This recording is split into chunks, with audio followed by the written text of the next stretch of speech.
You ask Tiger to solve. This deals with linear equations with one unknown.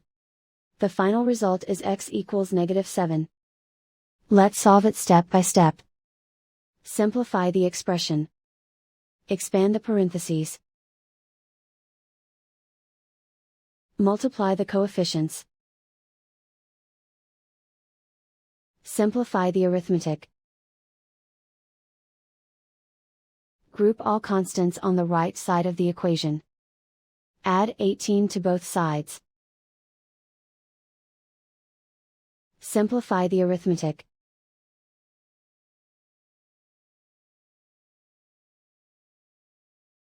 Isolate the x.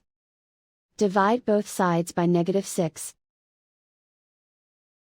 Cancel out the negatives. Simplify the fraction. Move the negative sign from the denominator to the numerator. Find the greatest common factor of the numerator and denominator.